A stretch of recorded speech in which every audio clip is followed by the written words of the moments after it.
For the year to date, 31.5 million down, we'll round up 13% for the year to date. Looking at the STAR report, our occupancy for the month of June was 42.7%. ADR came in at $134.97, and the RevPAR was $57.69. Of course, the occupancy and RevPAR down, but nice to see rate holding strong. Passenger numbers at the airport for the month of June, 237,706, down 60%. And for the calendar year to date, wait a minute. I think, that's calendar year to date, right? I think that's a typo. 3.7 million, rounding up there, down 39.6%. Apology for the typo there. That was year to date for sure.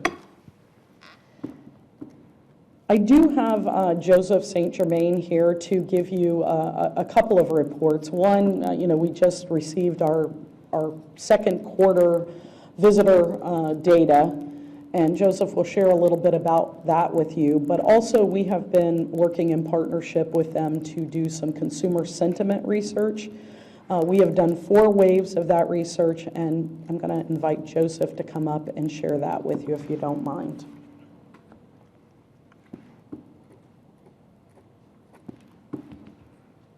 All right, thank you very much. Again, my name is Joseph St. Germain with Downs and St. Germain Research. I'll start with the consumer sentiment studies just to give some idea of how that's been working. We've done waves in April, May, June, July, and we actually are starting a 5th wave just now. I don't have that data. We're collecting the data currently. This is going to be a report, highlights of the 4th wave, which is July 9th and 10th. And to give you a sense of what that means, that was during a spike in cases. The cases on July 9th and 10th were about double what we're currently seeing right now. So, and as we look at the results, I'm going to, again, go through some highlights. This doesn't have everything. But as we looked at across all the waves, we've kind of noticed travelers are in 3 groups right now. There's one who are going to travel. They are traveling again. Forget about COVID. I'm going back to my normal life kind of a thing. You have another group who is just really scared right now, and just the idea of travel is just, they're not interested at all. And then you have this larger middle group which kind of ebbs and flows with how many cases there are and what the news is going on. So that kind of gets moved from wave to wave. So as I go through the results, you may see it may look like our consumers are confused, and I don't think it's that. I just think we kind of have some separate groups here. And what does that mean from a marketing perspective? Because that's what we're talking about here. It means, from our interpretation, is there is a group of people receptive to travel marketing, and some want to hear it. They're traveling now, or they're thinking about it, or they're at least looking into it. But the full-on going back to normal scattershot, let's go at everybody may not hit as well, because you still have this group that are just kind of not ready for that message. So let me go through some of these highlights. Feel free to stop me if you have any questions. And again, this isn't the full, but we're kind of doing highlights of both reports, for the sake of time. So first, we looked at when are we taking planned vacations or long getaways. The good news is we still had about half the people who were looking at a vacation in the summer or September. If you look at on the bottom right where it says for 2021, you are seeing that this is getting pushed out further and further. That is due to, as we've gone later, you're later in the year, but also just, again, this was during a spike of cases. So people who might have been willing to go in October during that spike may have pushed it back. And then you'll see in that bottom right, that's that other group I was talking about that they don't have any vacations planned. They're not ready yet. The good news is it's gotten much smaller since April, but there definitely still is a group that's just not ready at this time. And then the travel timeline safety, again, this is a lot of stuff which is showing all the waves, but this part right here is really what shows to us how people feel at the time. And people were feeling better and better about when it's going to be safe, And then we had that spike in July, and it kind of pushed that safety timeline back for some of kind of that middle group. At the same time, when we asked, and we only asked in this wave because before we were asking about will it be safe when attractions open and restaurants open, and well, they're open now in Florida for the most part. But we still have a significant percentage who are willing and ready to travel. The one thing is though, for that group who isn't really safe, what they're largely looking for are treatments in general, but the big one's the vaccine. When you see the vaccine, it sounds like this other group that is really worried about travel will be more likely. But you still have a good majority of the population who are ready and willing, or at least considering travel. What do they want to hear? You know, and this was an open-ended question. These weren't the choices. We just asked them, what do you want to hear? And the top two, it's safety. They want to feel safe. That is one of the things that we're seeing here and everywhere. Being safe isn't sufficient to get them here, but it is necessary. If they don't feel safe, they're not going to be here. And the good news is, when we get to the quarterly numbers, you'll see that your visitors feel safe here. So that's good news. And as we look at number 3, regular advertising, I don't want to call it regular, but you know, like going back to normal, that number hasn't been as high in previous waves. So even while we saw a spike, there is still again, not everyone's ready for overall messaging, but they're becoming more receptive to that idea. And it's seen in, you know, I've shifted now from sentiment to behavior. You know, we asked, have you looked at travel media recently?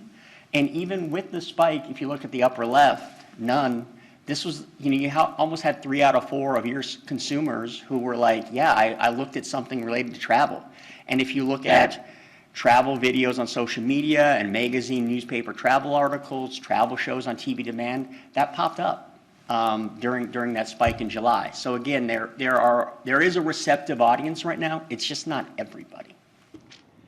I've been hitting this a lot for future how they're going to plan their trips.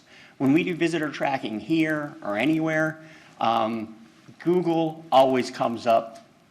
You know, people, if they're looking for information, they generally start with Google. The one thing that I want to really point out is destination websites doesn't always come in second, and in other waves it came in first.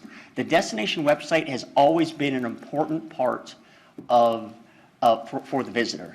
Right now, it's more important because from what we've seen, it's more of a one-stop shop. They're going to the place for the information for accommodations, restaurants, attractions, everything that you always had before. But now there's a new rub of, okay, how is COVID down there? Are there any travel advisories? You know, is my favorite place closed or is it open? I don't know.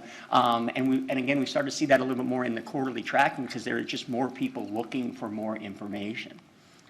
And then finally, we didn't ask this question in April because in mid-April, asking if you traveled in the past 3 weeks didn't make a ton of sense. It would have been a very low percentage. But as you compare it to May, even in July, when we're having this spike, we saw a significant increase in travel in the last 3 weeks. And that'll be interesting to see how this looks in this next wave because that will have been, we've asked, that past 3 weeks will have involved the spike. So we'll see if that was still going up. The good news is we're, you know, the numbers as we saw occupancy and TDT, it's not where you want to be, but at least it's trending upwards. And then finally, along those same lines, you know, what recent activity did you do? Going to a retail store, dining at a restaurant, going to a beach, they all increased. And so that's a nice positive trend. So again, with this consumer sentiment, we get an idea of what they're thinking, but as we've moved on, we make sure, hey, what are you doing? You know, we want to know what you're doing. So before I move on to the quarterly, I kind of want to take a breath and see if anyone had any questions. Yes? The people that you surveyed, where was that group from? Good question. They've all been largely in drive markets. In Atlanta seems to be generally 50-50, but we also included a couple of markets that are fly markets, such as New York and Chicago. So every wave it's been the same, but it's been largely Florida drive markets, Atlanta, and then those 2 fly. One more question on those lines. Okay. Of those groups, did you see a variance of any sort that was noteworthy between the markets over the Not really. I mean, the one thing is looking at those differences. Sorry, I'm trying to give a nuanced answer, but there isn't anything that I can be like, well, this is cut and dry, and that's a big difference. But what we've generally seen, not only in this version, but in other consumer sentiment studies we're doing, how people generally behave and what they believe is based upon the restrictions in their state. We just finished one in Maine, who has one of the most restrictive things.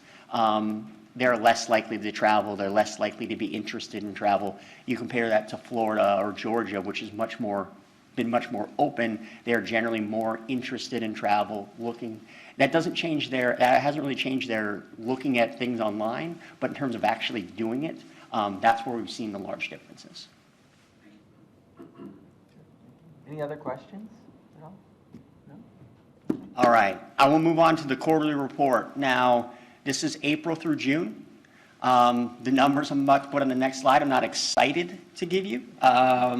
But at the same time, hopefully this is, the lowest point, and we are starting to see numbers come back up. So, again, these are the April through June visitor. Overall, visitation, room nights, direct spending, economic impact, down significantly. Even when you look at the visitors were down, were hit the most because you had about 64% down. Occupancy for the quarter was down about 42%. So that means not only did it hurt our hoteliers and accommodations, we had fewer people coming for the day. We had fewer people visiting friends and family. So it's not, our study isn't just looking at the paid accommodations visitors, we're looking at all of them. So we saw kind of some differences across all visitor types. As we look at the year, again, when we look at its calendar year to date, not the fiscal year, but overall for the calendar year, again, we see a similar pattern. I mean, COVID for the calendar year has affected every month but 2. So but the good news is by looking at it, this is the low point on a way, at least coming back up towards normal. And then finally, I know when you've looked at these quarterly reports previously, we kind of walked you through all the data points. For the sake of time, we kind of looked at some highlights. How is your visitor April to June 2020 different from 2019? This should give us some insight as to what is our COVID, our visitor during COVID, how are they different than before? One of the things, the vacation planning window is shorter. For the families and people who are taking long vacations, it's still a long planning window. So it's not that you have a short planning window, but there seems to be just more impulse trips. And as I look at some of the other data points that I'll show in a little bit, it kind of reminds me of there's just more family road trips. Let's pile in the car and we'll go to Fort Myers, Sanibel. As I mentioned previously from the consumer sentiment, they're looking more at the destination websites, and your visitors were more likely to look at your website and more likely to look at your social media. And looking into the next bit of information, they are just thirsty for information. You think about your very loyal visitor who's been here, coming here for 20, 30 years. They might not have to do a lot of planning for their trip because they know the area, they kind of know what their routine is. But that routine may have been knocked off because of COVID, because their favorite restaurant might not be at the same times where it usually is, or it might be closed, or et cetera. So people are looking for information.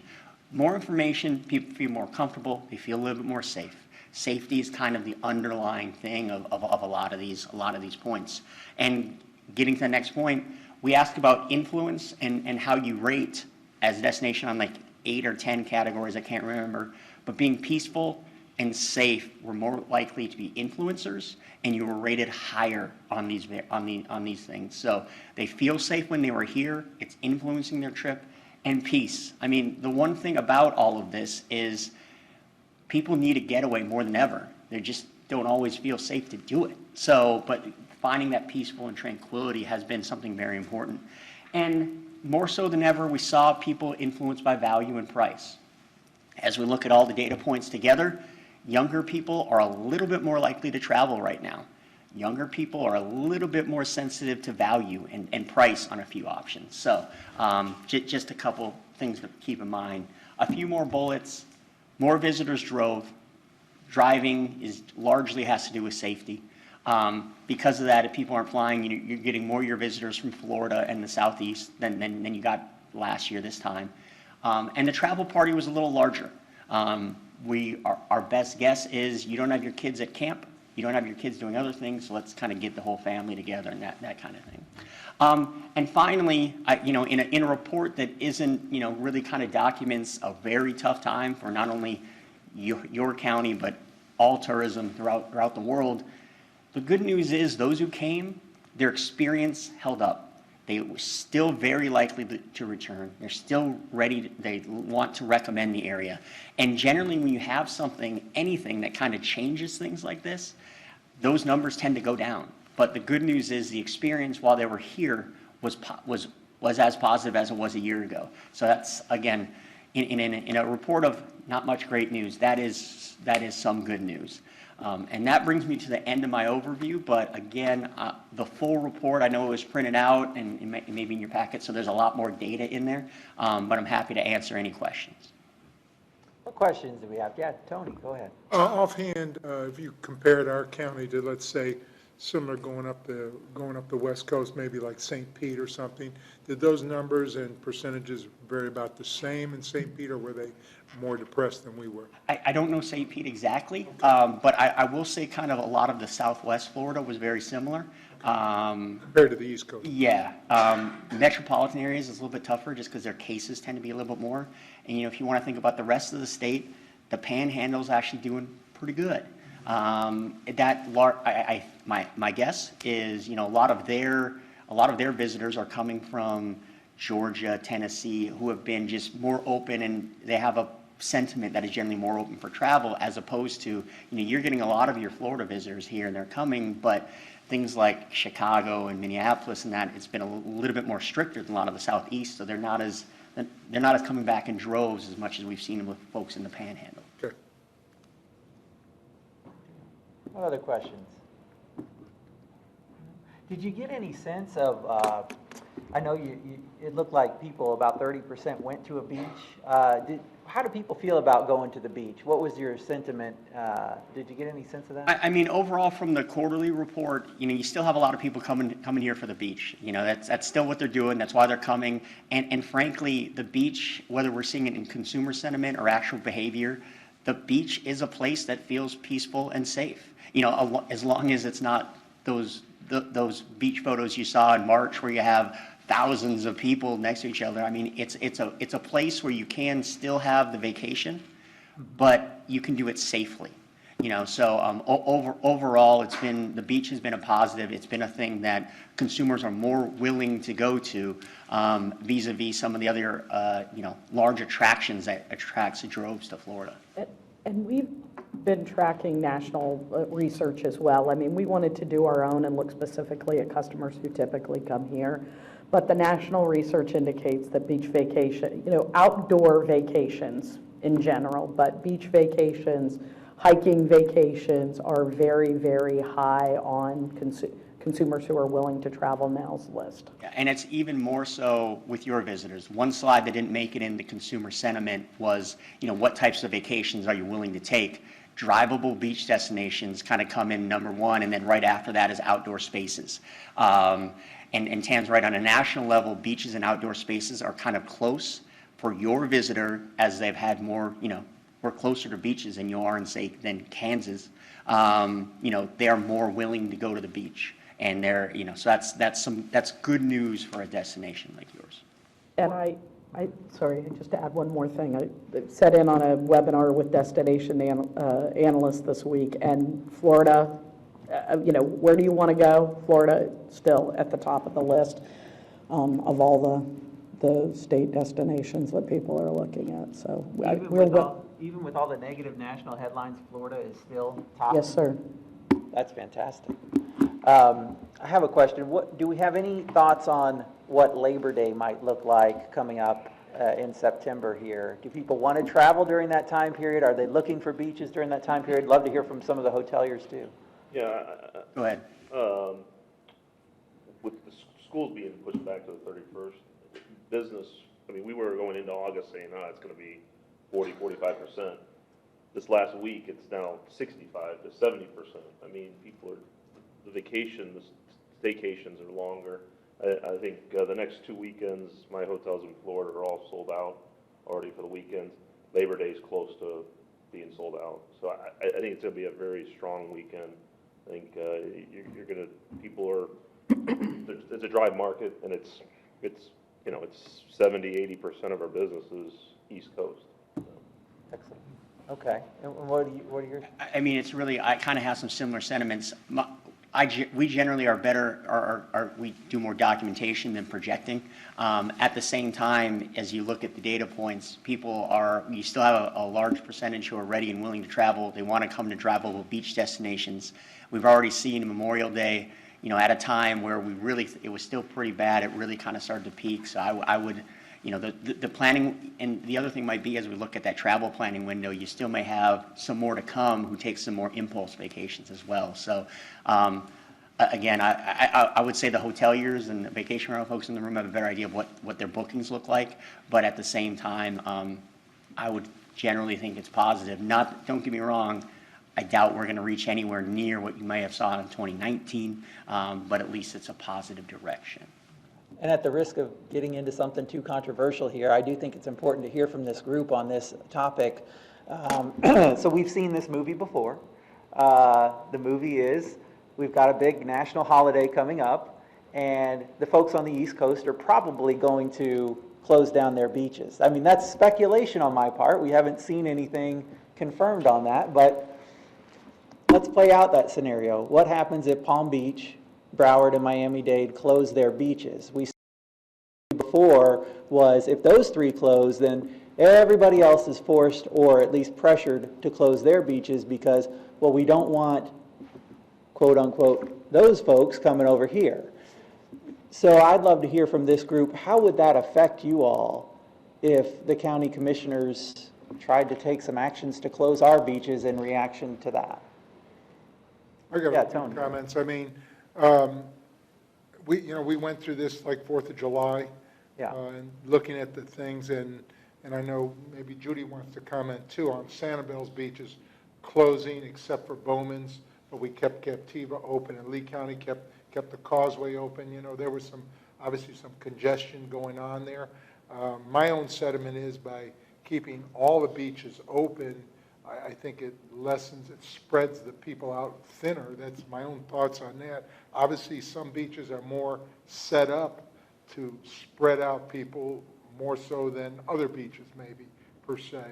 But I'm a believer that keeping the beaches open, and we've got people out there patrolling and doing things, or maybe upping the patrols to keep social distancing somewhat reinforced might be the way to go. But Labor Day weekend usually doesn't have the intensity that 4th of July did, or Memorial Day, but it'll be just like we're saying that it's going to probably fill up for the weekends, and we'll have some pressure. So by spreading them out, I think, my own opinion is, I think that's a better way to go, because we only have so many hotel rooms that can fill up. And people aren't going to drive from the East Coast over here just for a day. That's my own thoughts. Excellent. What other thoughts? Well, I guess it just comes down, if you close the beaches, are you closing the beaches that the guests are staying to? So now all of our guests are now just isolated on a pool deck, so, which makes it even worse for us. So it's just, and the other, my other challenge to that is, or say they are going to all come over here, where are they going to park? There's no, unless they're staying at a hotel on the beach, parking is very limited on any of the beaches. So I don't think it's worth closing down the beaches, because you're just going to isolate people to a closer area. Excellent. Any other comments or thoughts? Yeah, Rob? I would agree on beach closures only because I witnessed it, and I would see like Sandbar never had anybody that was overrun because they figured out somehow it wasn't on the closed list. So then people are going to the beach, they're going to go out. So by reducing the amount of miles of shoreline you have, I understand that it doesn't help us when the East Coast closes down, because those people are doing the same thing. They're all trying to come over to our area. I'm sure it's really bad for Naples, because that's the closest spot for them. But I don't know. I haven't seen where that's been effective.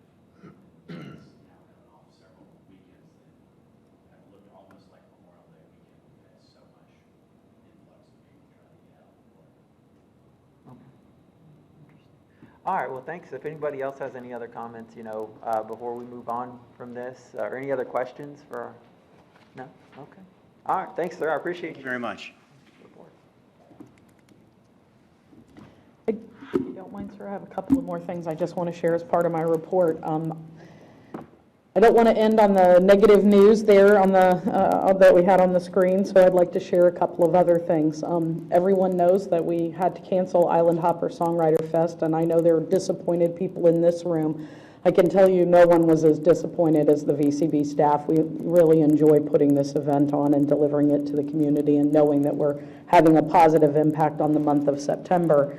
But I did want to share that we have developed a new Island Hopper website that will be launching any day. I think it will be certainly by next week. You will see an new Island Hopper Songwriter Fest website. We're excited about that. A lot of additional content and a really user-friendly website. We have also, during the pandemic, launched our podcasts. And if you are not a podcaster, you may want to give it a try, and maybe you try with what we call Shellcast. We have now 4 podcasts, one featuring a walk on Sanibel's Beach with Bailey Matthews Shell Museum.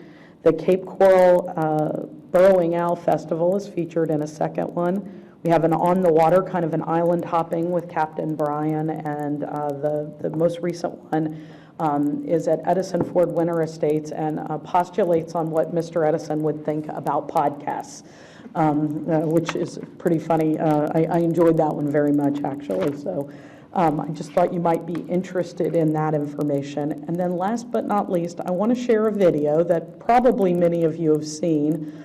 It was on Wink News a couple of nights ago, but a German family who is passionate about visiting Fort Myers Beach is unable to come this year, and they have built Fort Myers Beach in their backyard. So take a look at how people are getting by without their beaches of Fort Myers and Sanibel fix.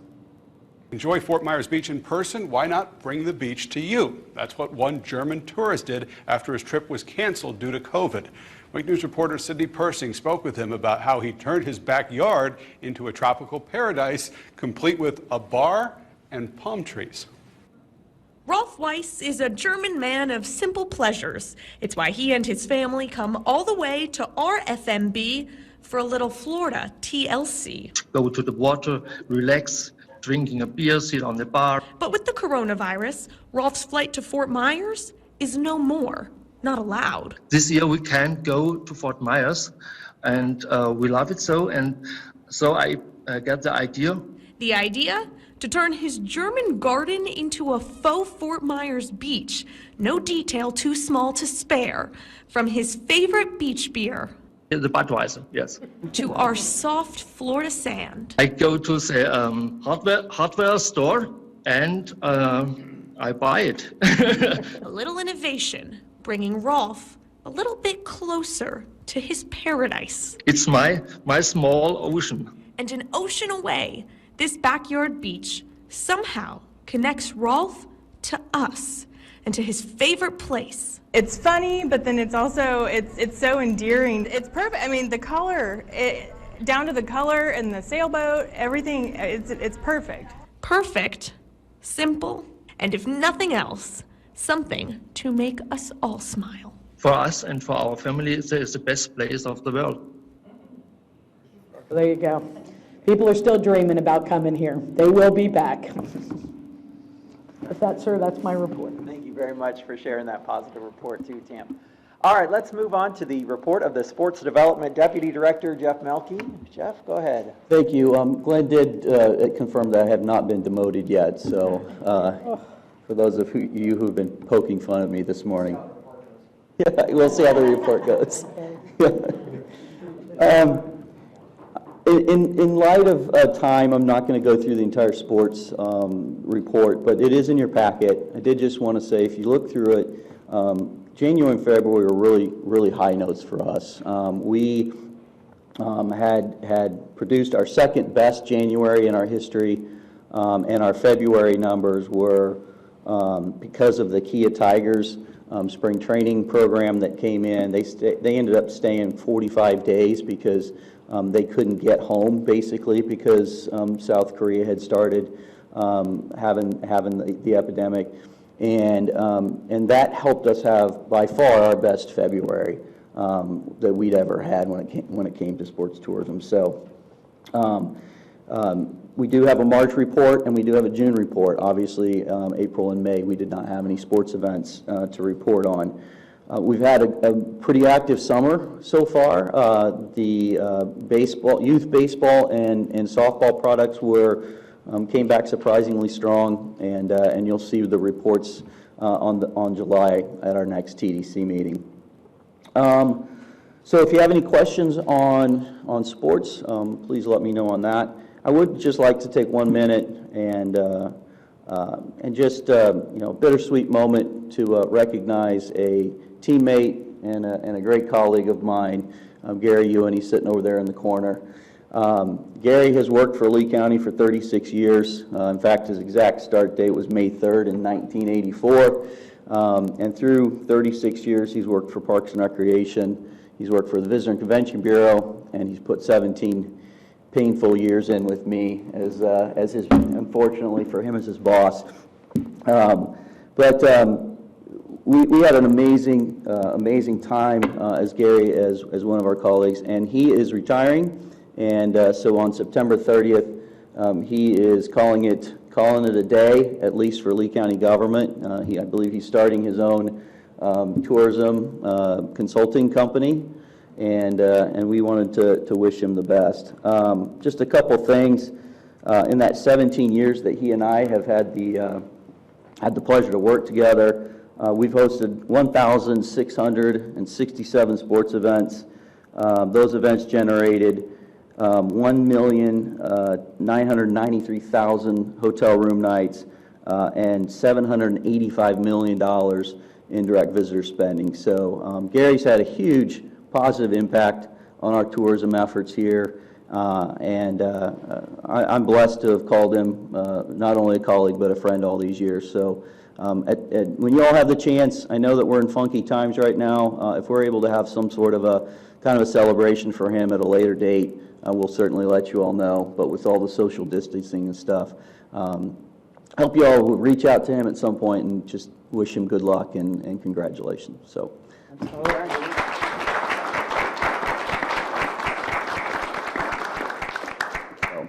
Any questions on any sports issues? Yeah. Jeff, pace for 2021, what are you seeing? Paces for 2021 is still pretty good. Yeah, we haven't slowed down on a lot of what we're seeing. I think a lot of it still has to do with, everything's wait and see. We have some really anxious promoters who want to get back here. We rescheduled the collegiate roller hockey to come back in 21. We're trying to work it so that North American Roller Hockey Championships come back in 21, trying to get them back into Hertz Arena. Most all of our, we haven't seen a drop-off in any events as far as just canceling. A lot of them are still just waiting to see, whether they can play, whether it's collegiate, whether it's high school. High school sports are up in the air, certainly. Some of our collegiate sports products are a huge unknown right now. But as far as pacing, we're still looking pretty positive for 21. Any other questions? No? Thank you for that recognition. Thank you. Gary, and for everything. Great report, Jeff. Mr. Director, Jeff. All right, let's move into new business now. We'll begin with the formalization of the fiscal year 2021 beach and shoreline funding request. And Tam, do you want to introduce Nancy McPhee for that? Sure. I think Nancy's pretty well known in the room, but Nancy McPhee, our Product Development Director for the Visitor and Convention Bureau.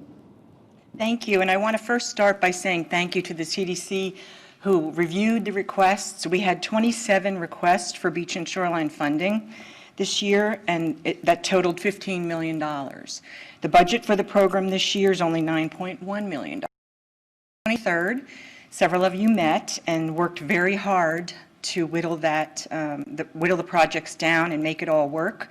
At the end of the day, there were 16 projects recommended for funding, and there was still a shortfall of $500,000.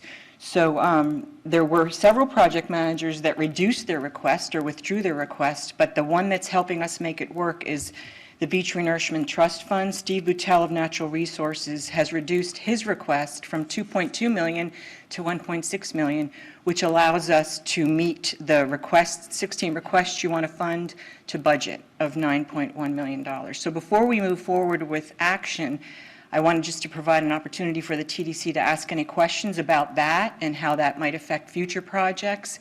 Rob? Mr. Wells? I was out of town and I didn't make it. I apologize for that. So is there some dialogue? Because traditionally, we have not done something like that. Maintenance of our beaches has always been first priority. And the beaches have been first priority. Capital projects have come at extra money. So what was the problem? So when we left the room that day, it was fully funded at $2.2 million. I did an email at the request of the TDC to all project managers to ask if anybody wanted to reduce or withdraw or somehow help us make it work to reduce the shortfall. And Steve was the one that stepped up. He's welcome to come up and explain. In the packet, there was justification. It's because of the TDC's dedication and prioritization of the Beach Renourishment Trust Fund that we've been allowed to do this. You've sometimes funded more than $2.2 million in the past. Federal projects have been funded better than anticipated, and the state has also provided more funding than. Am I saying it right, Steve? You want to share any more thoughts? And in your packet, there's a model going out a couple years that shows the funding that's being dedicated to each of the 6 erosion projects in Lee County, and he feels confident that he can make it work. Thank you. Anyone else? I guess I'd point out that the town of Fort Myers Beach also greatly voluntarily reduced its request at this point in time. Yes. To try and make things work. Right. We try to fund what's going to be expended next year, and then the town graciously is waiting for the following year to fully fund their nourishment project. So we appreciate all project managers that worked with us to make this work. So if there's no other questions, I'm going to go ahead and start with legislative findings. As you know, each year, Deputy County Attorney Andrea Frazier wants us to move each of the legislative findings separately. So I'll read them, and you can move them, and then we'll go on to fully authorize the funding. The first is Project 2BN, the City of Sanibel's erosion study. In order to fund this project, the TDC must make a legislative finding that such an expenditure will promote tourism within the county. Okay, so do we have a motion to approve the recommendation that's on the board for the legislative finding? So moved.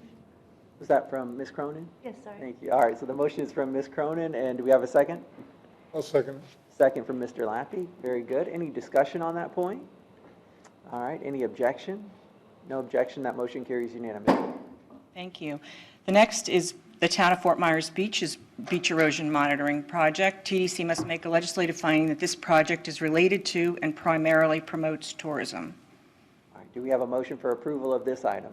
So moved. Motion from Councilperson Hossafras. Do we have a second? Second. Second from Ms. Cronin. Do we have any discussion on this item? Okay, seeing none, are there any objections? No objections, that motion carries unanimously. The next is Request E from Lee County Parks and Recreation's Beach and Shoreline Maintenance Project. The TDC must make a factual determination of whether the purchase of utility vehicles and tractors is related to and primarily promotes tourism. All right, do we have a motion for approval of this item? So moved. All right, motion from Councilwoman Hossafras. Do we have a second? Second it. Second from Mr. Lappy. Do we have any discussion on this item? Are there any objections? No objections, that motion carries unanimously. Request G, Lee County Facilities and Construction Management's beachfront park maintenance. To fund the parking lot repavement, the TDC must make a legislative finding that such expenditure will promote tourism within the county or that the repavement will improve, maintain, or restore a beach park facility. Okay, and do we have a motion for approval of this one? Mr. Wells moves approval. Do we have a second? second from Mr. Wachulis. Do we have any discussion on this item? Any objection? No objection, that motion carries unanimously. The next, is request J from the Barrier Island Park Society for the Cayo Costa and Gasparilla State Park utility vehicles. In order to fund the purchase of utility vehicles with tourist development tax funds, TDC must make a legislative finding determination that this project promotes tourism. Very good. Do we have a motion for approval from Mr. Wells? Do we have a second? Second from Ms. Hossafras. Do we have any discussion? Any objection? No objection. That motion carries unanimously. And the last is Lovers Key State Parks Beach Park Maintenance. The tourist development tax funds may be used to purchase a new truck and low-speed vehicle with replacement batteries, UTV for transporting equipment and maintenance supplies if the TDC makes a legislative finding that the primary purpose promotes tourism. All right, and who would like to make this motion? All right, Mr. Lappy moves approval. Do we have a second? Second from Mr. Wells. Any further discussion? Any objections? No objections. That motion carries unanimously. All right, very good. Thank you. The final step is for you to approve the funding. As I said, 9.1 is available, and the TDC's recommendation for 16 projects is $9,107,155. All right, do we have a motion to approve the funding recommendations? Mr. Wachulis, and then the second is from Mr. Lappy. Do we have any discussion on this at all? All right, seeing none, are there any objections? No objections. That motion carries unanimously. Thank you very much. That's great. Thank you. The next program that I'm going to ask for your consideration is the Events Marketing Program. Each year, we offer this program for out-of-area marketing for area events. The funding available is $200,000. There were 7 requests, and the TDC subcommittee, who I need to just give a shout out to, TDC members Cronin, Lappy, and DePasquale not only reviewed Beach and Shoreline, but they reviewed all of the marketing programs for a total of 66 funding requests, and it's quite a lot of reading material, so we really appreciate them. They've recommended funding for 6 events at a total of $91,975. And just a reminder, the unallocated funds at the direction of the TDC are used to stimulate new events, including Island Hopper. Excellent. Do you have any discussion or questions on this? Does anybody wish to move? Accept it. Okay, the motion for approval is from Mr. Lappy. Do we have a second? Second from Ms. Cronin. Do we have any discussion on this? Okay, seeing none, are there any objections? No objections. That motion carries unanimously. Thank you. And finally, attractions marketing. We have 33 requests for funding. It was over $500,000 in requests. The funding available is $450,000, and the committee is recommending $429,380 go to 33 attractions in Lee County. Okay, very good. Any questions at all on this? Okay, does anybody wish to make a motion for approval? Mr. Wells makes the motion for approval. Do we have a second? I'll second. Second from Councilwoman Hossafras. Do we have any discussion or questions on this? Are there any objections then? No objections. That motion carries unanimously. Thanks, folks. Thank you very much. For all your help. Okay. We will move to Director Pygott for the third quarter fiscal year 20 budget reports. So first, on your budget agenda here are the third quarter budget reports. So you will have the VCB operating budget, the VC Beach and Shoreline operating budget, and the sports development budget. As you will see in each of the 3 budgets, we have been moderating expenditures in the third quarter to match revenue in anticipation of the decrease in revenue for the remainder of the fiscal year. And we are doing that to try to hold the line to the best of our ability on our expenditures to match that revenue. So if anybody has any questions, I'm happy to try to answer them, or maybe Jeff can answer them if it's relative to the sports budget, but we would ask your acceptance of a motion to accept the report. Anybody have questions on the budget report at all? Okay, seeing none, does somebody wish to make a motion to accept the budget report? I'll make the motion. Motion is from Mr. Lappy, second from Councilman McLean. Any further discussion on that item? Are there any objections to the motion? Seeing none, the motion carries unanimously. All right. Last but not least, we have prepared a proposed budget report for you. This is a summary slide of that budget report. At the direction of county administration, we prepared flat budgets for 2021. But as we have moderated our expenditures in 2020, we will also moderate expenditures to match revenue for 2021. So if anybody has any questions relative to the budgets, we're happy to try to help answer that, but. All right, what questions do we have for the budget next year? It's a big deal. We've got to have some questions. So, Go ahead. budgeting flat, tax dollars are not going to be the same as 2020 budget, so. Correct. Will it be up or will it be down, right? That's the question. You know, we know we're going to be down this year. There's no question, given what's happened. When we look at next year, certainly the first quarter will most likely be down. What happens in the rest of the fiscal year will be, you know, it's very difficult to determine. You know, is there a vaccine? What happens? But we will moderate expenditures as we have been. Glenn, you had some comments? Yeah, thank you, Mr. Chair. Yeah, I just want to add to that. So the thinking behind this is we have plenty of expense capacity. Should we get that vaccine, things start to resolve, we need to go big with our marketing. We can do so without budget amendments, perhaps. As in past events of this kind, if we need to dip into reserves and amend the budget, we can do that too. But basically, I think what Tamara is telling you is we would try to match expenses to revenue until such time as our staff experts, in conjunction with the TDC and industry, say, hey, it's time to go bigger.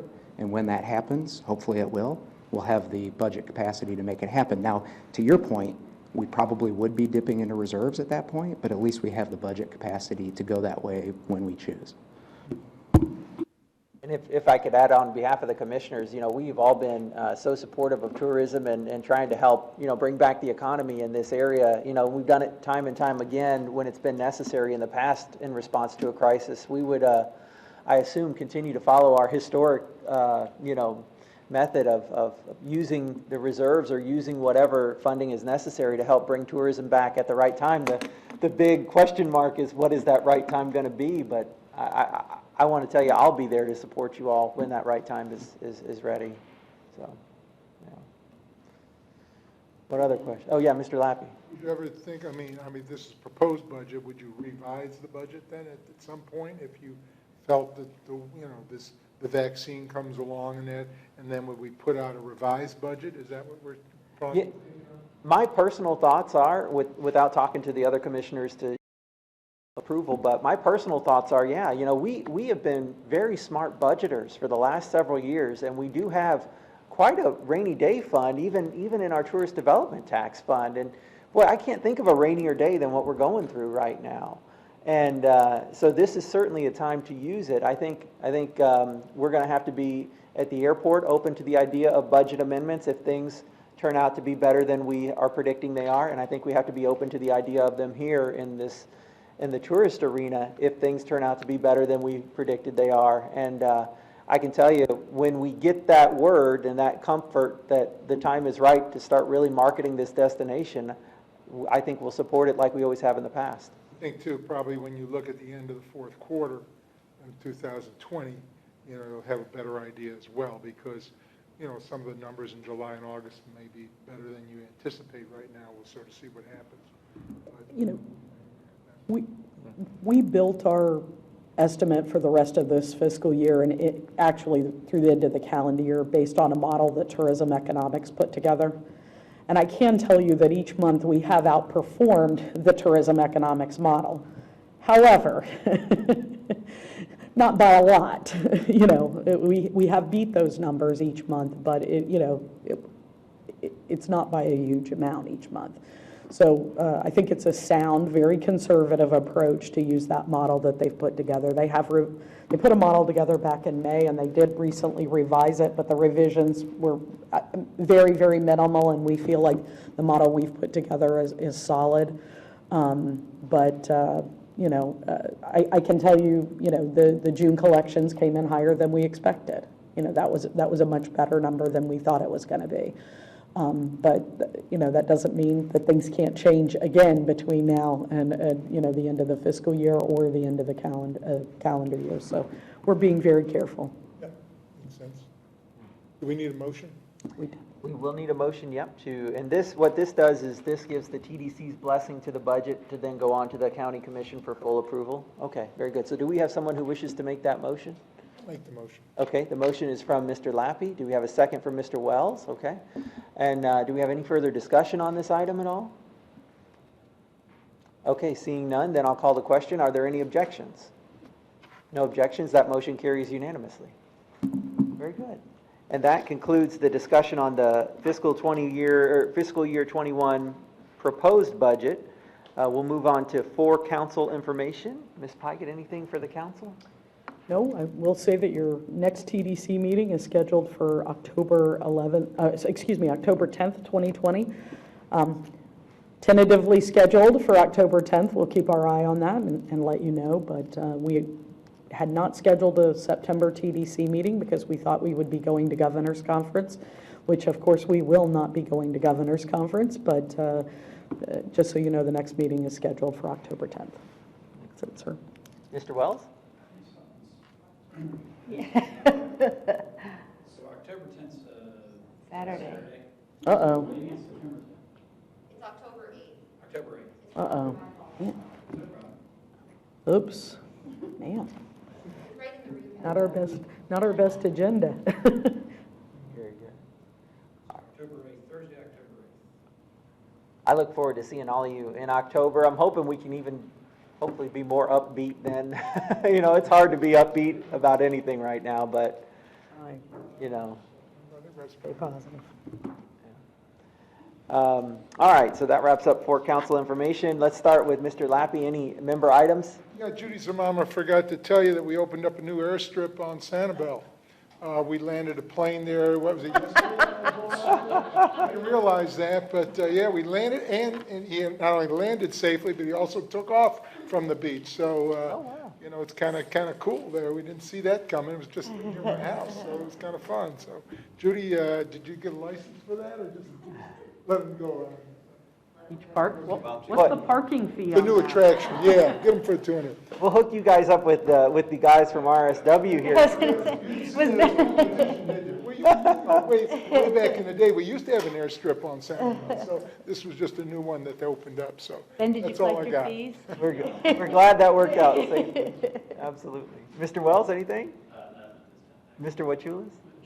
You know, I always look at trends, and one of the things that we're seeing, you know, the .com business is like plummeted, and, you know, guests are just wanting to talk to somebody directly at the hotels, which, when you saw the ADR number, that is a good reason too that the rate is up higher, because they're not paying that 20% commission to those .com. So it's just interesting that people, how this comes out and how the .com survive this. So just we're seeing numbers of 80-90% decline by them. So. Well, and I think that speaks to them coming to our website as well. They want current, relevant information, and they're coming to the source. Yep. Yeah. You think, yeah, that's because they want to know kind of what your specific rules are and safety measures are, and you really can't get that from a... Right, and if I want to cancel, yeah, am I going to get my money back? Yeah. I'd rather be dealing with the person directly rather than somebody that, in an intermediary, in the middle, so. Excellent. Good observation. Councilwoman Hasselhoff? I'd just like to thank Tamara for giving me an excellent orientation session. She spent a great deal of time with me, teaching me all about the TDC, and there's a lot to learn.